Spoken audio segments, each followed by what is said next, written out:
रोज का वचन। रोज के वचन में आपका स्वागत है।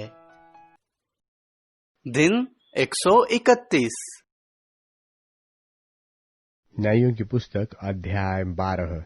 न्यायों की पुस्तक अध्याय 12।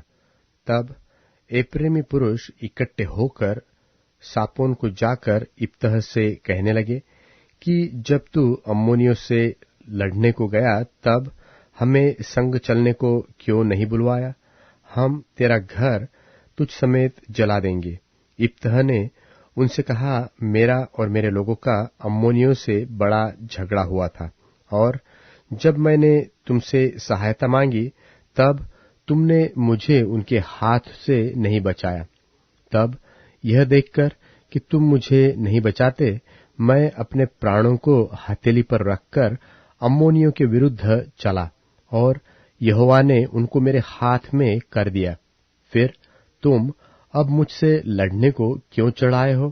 तब इप्तह गिलाद के सब पुरुषों को इकट्ठा करके एप्रेम से लड़ा, और एप्रेम जो कहता था कि हे गिलादियों, तुम तो एप्रेम और मनश्शे के बीच रहने वाले एप्रेमियों के भगोड़ हो, और गिलादियों ने उनको मार लिया, और गिलादियों ने यरदन का घाट उनसे पहले अपने वश में कर लिया। और जब कोई एप्रेमी भगोड़ा कहता कि मुझे पार जाने दो, तब गिलाद के पुरुष उससे पूछते थे, क्या तू एप्रेमी है?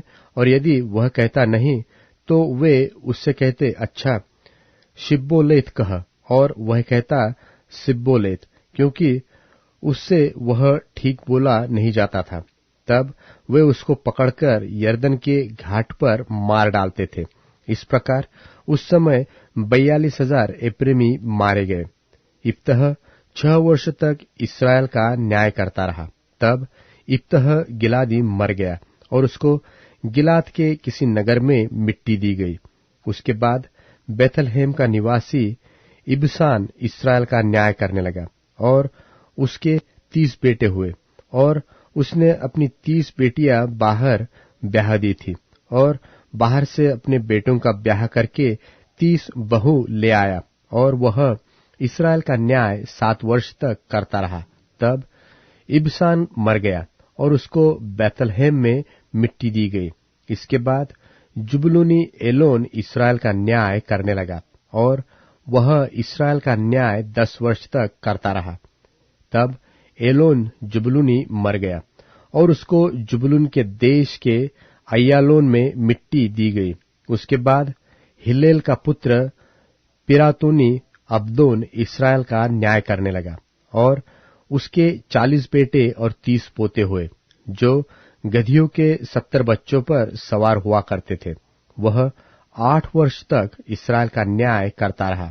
तब हिल्लेल का पुत्र पिरातोनी अब्दोन मर गया, और उसको एप्रेम के देश के पिरातोन में, जो अमालेकियों के पहाड़ी देश में है, मिट्टी दी गई।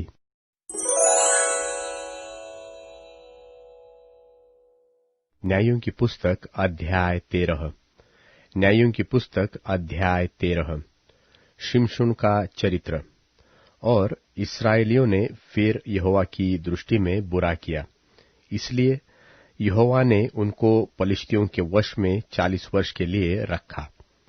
दानियों के कुल का सोरावासी मानोह नाम एक मनुष्य था, जिसकी पत्नी के बांझ होने के कारण कोई पुत्र न था।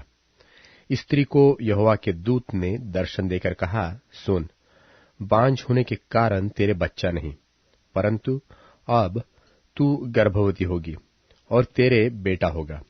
इसलिए अब सावधान रह कि न तो तू दाखमधु व किसी भांति की मदिरा पिए, और न कोई अशुद्ध वस्तु खाए, क्योंकि तू गर्भवती होगी, और तेरे एक बेटा उत्पन्न होगा, और उसके सिर पर छुरा न फिरे, क्योंकि वह जन्म ही से परमेश्वर का नाजिर रहेगा, और इस्राएलियों को पलिश्तियों के हाथ से छुड़ाने में वही हाथ लगाएगा।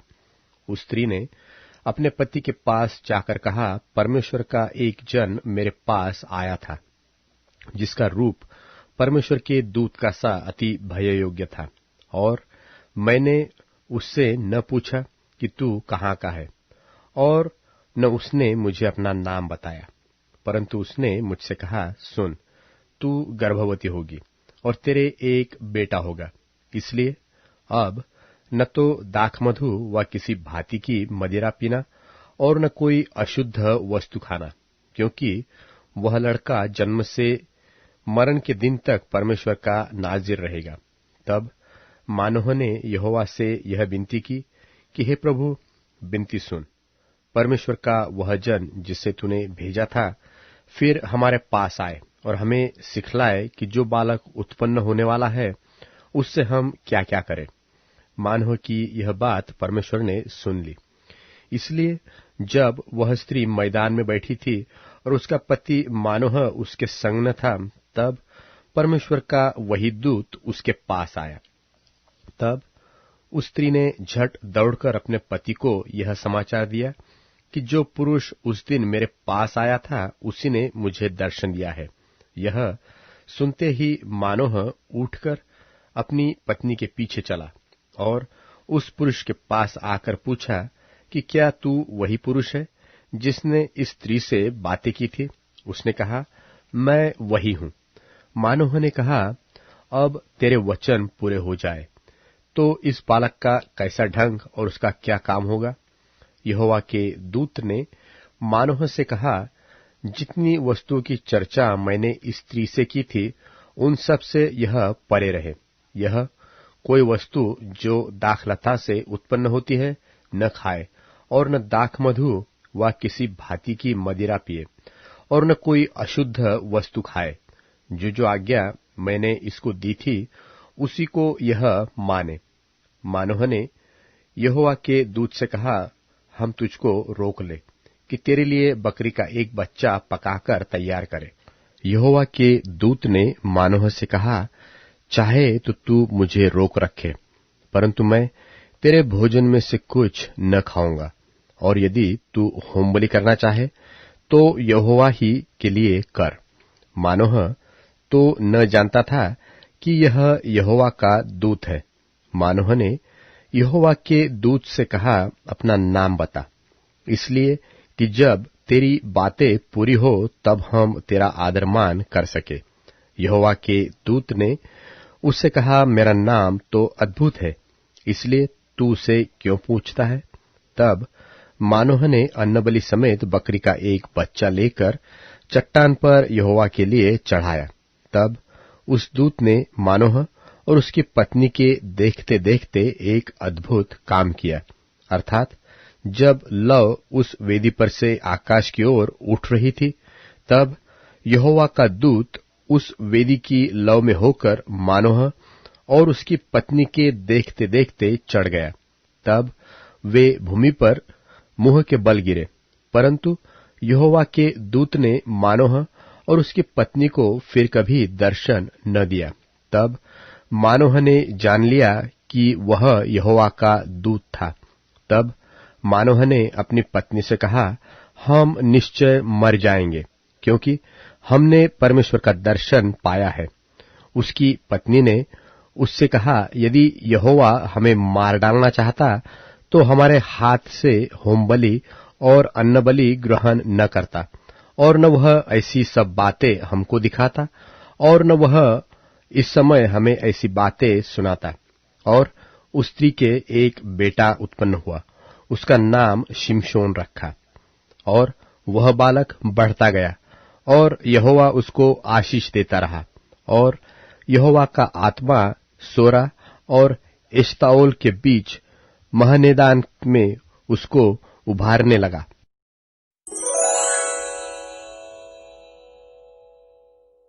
इसलिए उनके शिष्यों में से बहुतों ने यह सुनकर कहा, ये बात कड़वी सच्चाई है, इसे कौन अपना सकता है?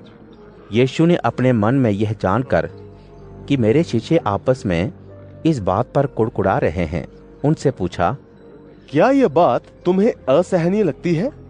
और यदि तुम मनुष्य के पुत्र को जहां वो पहले था वहां ऊपर जाते देखोगे तो क्या होगा? आत्मा तो जीवनदायक है, देह से कुछ लाभ नहीं। जो बातें मैंने तुमसे कही हैं वे आत्मा हैं और जीवन भी हैं। परंतु तुम में से कितने ऐसे हैं जो विश्वास नहीं करते?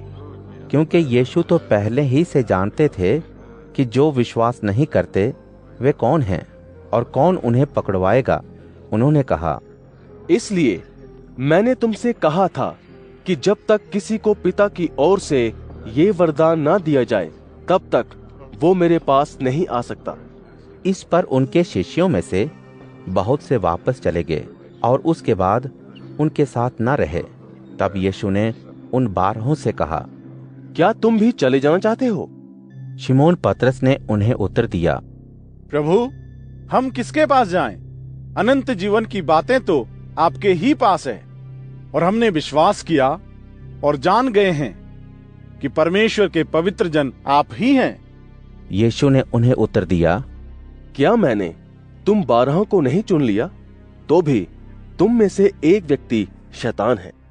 यह उन्होंने शिमोन इस्करियोती के पुत्र यहूदा के विषय में कहा, क्योंकि यही जो उन 12 में से था उन्हें पकड़वाने पर तुला हुआ था।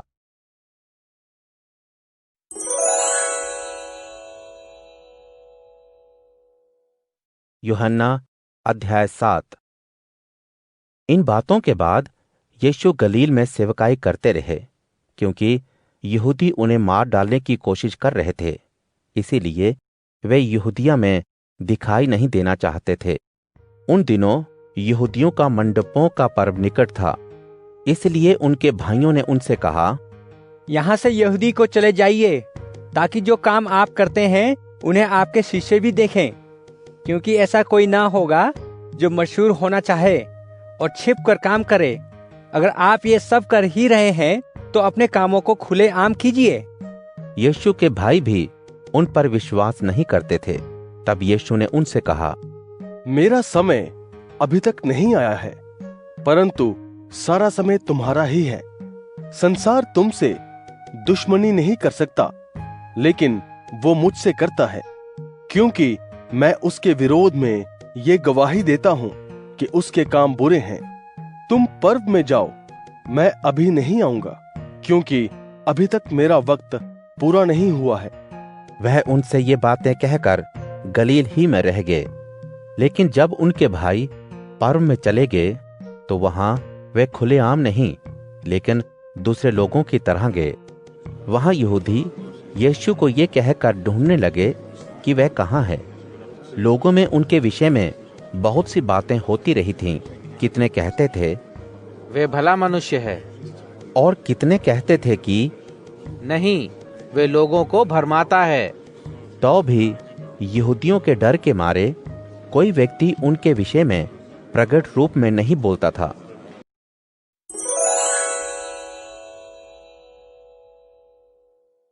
हे मेरे बल, मैं तेरी स्तुति गाऊंगा। परमेश्वर, तू ही मेरा सुदृढ़ गढ़ है। मेरा परमेश्वर अपनी करुणा के साथ मुझसे मिलेगा। परमेश्वर की कृपा से मैं अपने शत्रुओं पर विजयपूर्ण दृष्टिपात करूंगा। क्या तू उनका वध नहीं करेगा? ऐसा न हो कि मेरी प्रजा भूल जाए। हे स्वामी, हमारी ढाल, उन्हें अपनी सेना के द्वारा छिन्न भिन्न कर दे, उनका पतन कर दे। उनके मुंह के पाप, उनके होठों के शब्द के कारण वे स्वयं अपने अहंकार में फंस जाएं, शाप देने और झूठ बोलने के कारण। उन्हें क्रोध से भस्म कर दे। तू उन्हें भस्म कर कि वे शेष न रहें, जिससे मनुष्य जाने कि परमेश्वर पृथ्वी के सीमांत तक इस्राएली कौम पर राज्य करता है। वे संध्या को लौटते और कुत्ते के समान गुर्राते हैं। वे नगर की परिक्रमा करते हैं। वे भोजन के लिए भटकते फिरते हैं। यदि वे तृप्त न हो तो गुर्राते हैं। मैं तेरी सामर्थ्य के गीत गाऊंगा। प्रातः मैं तेरी करुणा का जय जयकार करूंगा, क्योंकि तू मेरे लिए सुदृढ़ गढ़ था। मेरे संकट के लिए तू शरण स्थल था। हे मेरे बल, मैं तेरी स्तुति गाऊंगा, क्योंकि परमेश्वर तू मेरा सुदृढ़ गढ़ है। परमेश्वर तू मुझ पर करुणा करता है।